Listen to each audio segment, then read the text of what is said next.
is such a set if there exists a null set.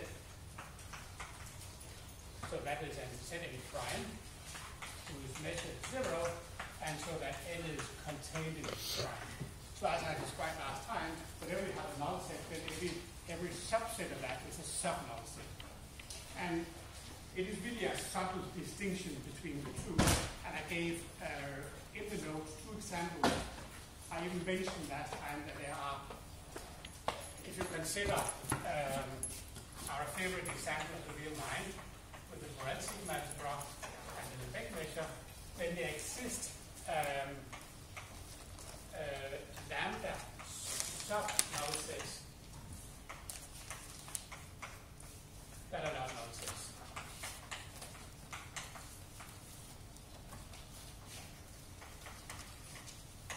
And it is not very easy to describe, and it somehow shouldn't be easy to describe, because we already know that describing sets which are not Borel sets is really hard.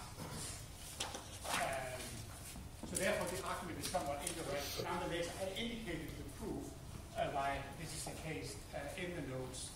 So if you're curious about it, then you can do it.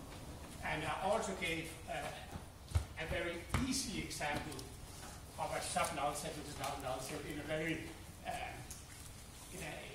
in a sigma algebra which may not have so much interest. It was just the set of 2 points where I described it. So I will not say more about that. I will inform you that a new sub-null set is not always a null set. However, most often the sets you actually encounter are null sets. They happen from time to time, but most often null sets are null sets, not sub-null sets. Okay.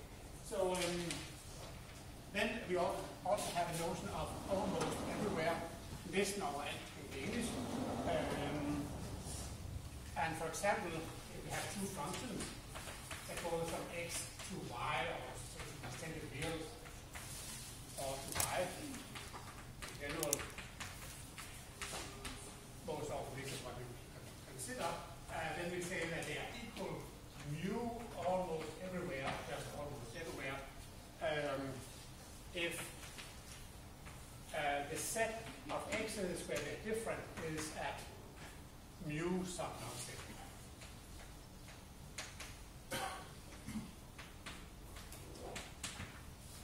This is the definition. And also recall that we use this strict short notation u different from v. This means the set of x in capital X such that u of x is different from v of x. So we just use this short notation for this longer bit here. Okay. And then we have an important theorem that I just mentioned last time. And it was really a special case of the theorem in the book. Where again we have a measure space, and then there are 2 statements. So this really describes this theorem, a precise condition when 2 functions are equal almost everywhere. So the first instance is where we have 2 functions u and v that are integrable with respect to mu. In that case, u is equal to v mu almost everywhere. This happens if and only if on a integral over a mu is equal to the integral over a v.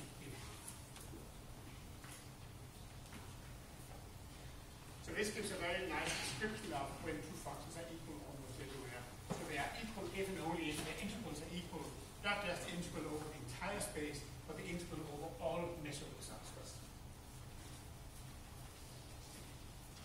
And 2 says that the same holds if u and v are positive measurable. So there are 2 instances where we integrate a function. Either it is positive and measurable, and we don't care if the integral is finite or not. That's one instance where we can integrate a function. Another instance is if it's real value, or you intended real values,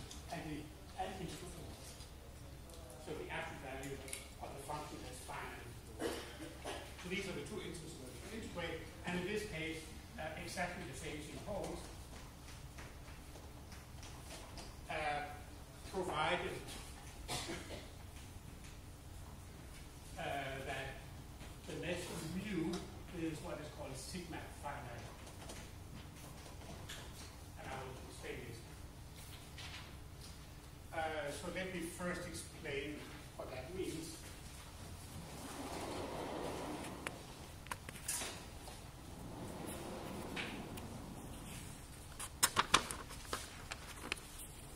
We say that mu is sigma finite if there exists a sequence AJ of measurable sets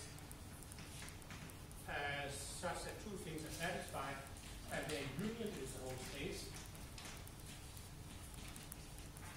and if we sum the measures, sorry, that's not what I want.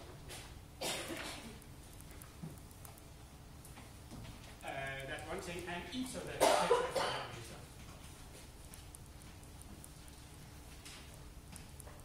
So this is true for all J. So this is what it means to be sigma finite.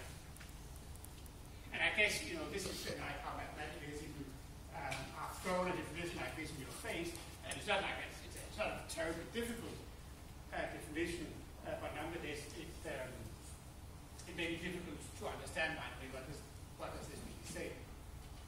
I will give one example which is very important, namely that if we consider real sigma is a effect measure, then lambda is sigma finite, but not finite.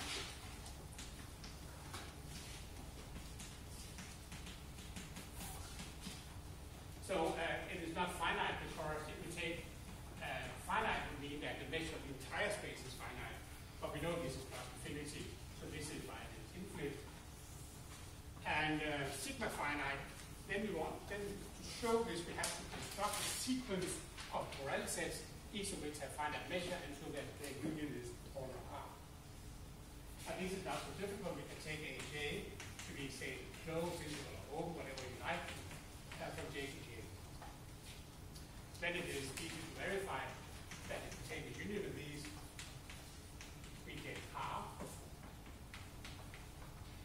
These are not disjoint, they're not pairwise disjoint, and we don't ask them to be, it doesn't matter. And also, the Lebesgue measure of each of them, well, what is the Lebesgue measure of this set? This is just the length of the interval, so this is 2a. So this shows that the Lebesgue measure is sigma finite, so it satisfies the condition of theorem 10.4.2. Okay, so let me argue why this theorem is true, and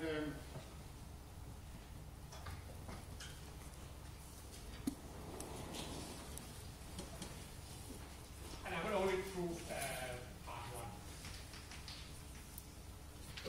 So it's a by implication. So let us begin by taking this implication here. So we assume that our two functions u and v are equal mu almost everywhere. And then we have to show that these intervals are the same.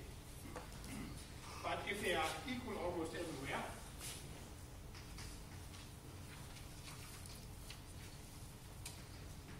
then it implies, so take a set A in A. So I take an arbitrary set A in A, and what I want to do is, for that given arbitrary set, I want to show the results. I take arbitrary one here to show the results, assuming I know this. So take as A, these are equal almost everywhere. Then it is also true that if I multiply by this indicator function, then they're also equal almost everywhere. Let me put a small exclamation mark. That means think about it. It's not difficult to see, but nonetheless think about it. And then there is a theorem, I think it is, let me just see the number, it is 10.4.2.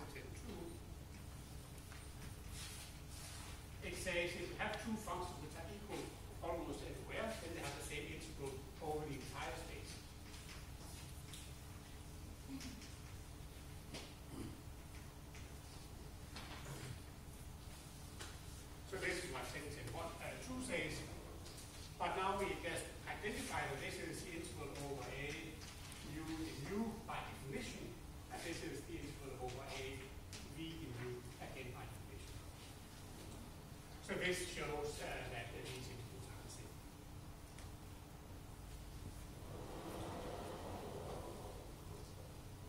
So in some sense, these proofs, also the next one which comes is, it's really a good exercise in practicing these important definitions. This really knows these virtualities. So let us prove the other implication. So what we do here is what we now know. We know that this holds for U and V, and I want to show that it's equal almost everywhere. And that's a little bit more tricky, and here is the way of doing it. We can divide x into three sets.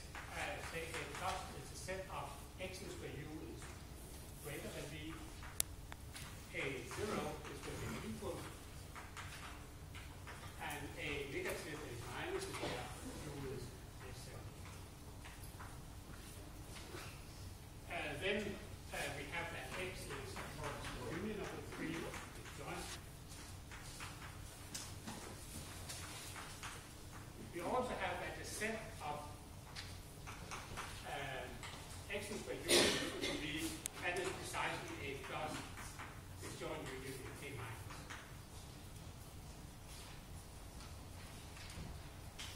Hence, U is equal to V mu almost everywhere. That is true if and only if the set where they are different. That is a mu sub null set. So this is again the same as saying that a plus is joint unit a minus is a mu sub null set because these sets are equal. And this again is the same as saying that the measure of this is 0. And here we use the fact that a plus and a minus are actually measurable. So we can take the measure of these. And this again, maybe I can fit it, is the same thing as saying that both of them are less than 0. If both of them have measured 0, then so do we.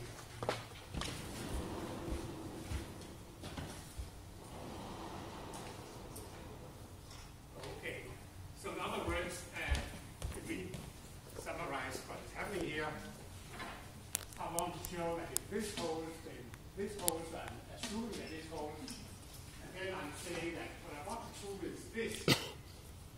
No, sorry, I want to prove this, and this thing is here the same as this. So in order to prove this, it is not to prove this. But to prove that a plus and a minus and this is 0. So this is what we simply do. And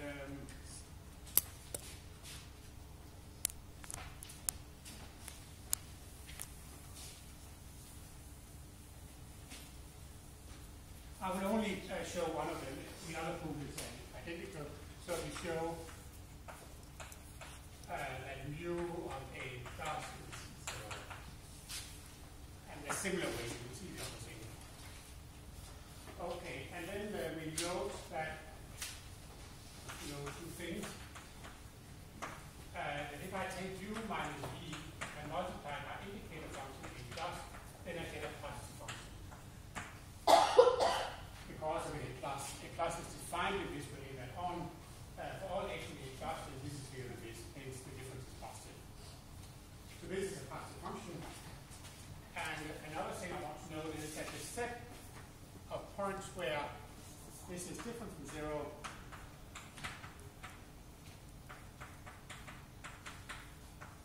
this is actually precisely a plus. Because for every x in a plus, this is strictly bigger than this. So for every x in a plus, this quantity is strictly positive. And for every x outside of a plus, this quantity is 0.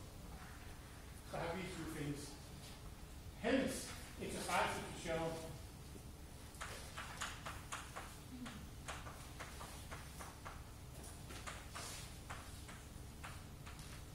that the function u minus v1a plus is 0 mu almost everywhere. Because this statement would precisely say that this measure has, this set has measured 0, and then this set has measured 0.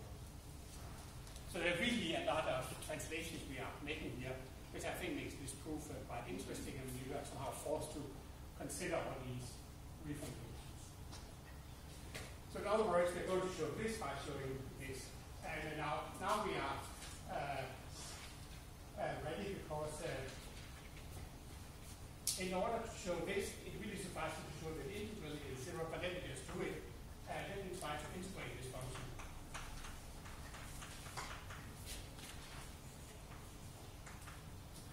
Then this is the same as u1a plus. I'm using the linearity here.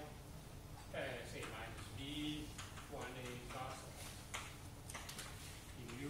Okay, so here I'm just multiplying this indicator function.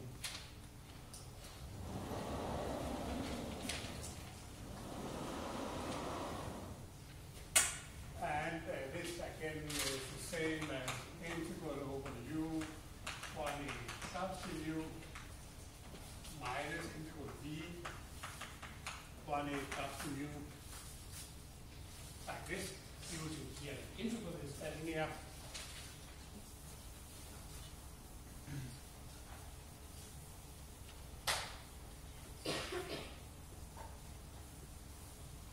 And this finally is the same thing as integral by definition of a plus over u mu.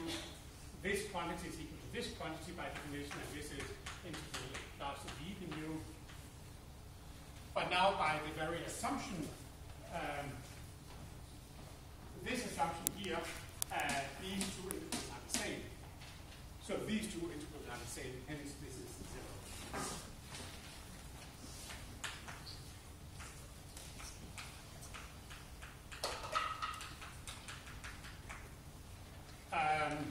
Okay, but then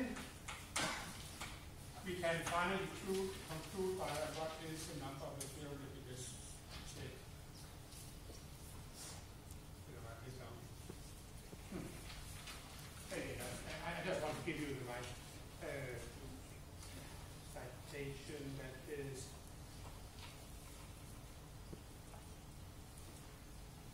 is theorem 10.9.1.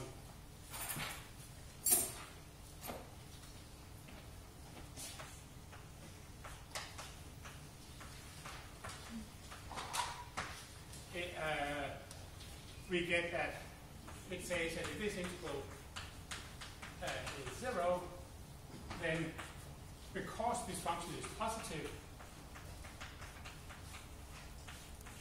we can conclude that u minus v plus is equal to 0 mu almost everywhere. And this, as we saw before, implies that mu of a plus is 0. By an argument I outlined already.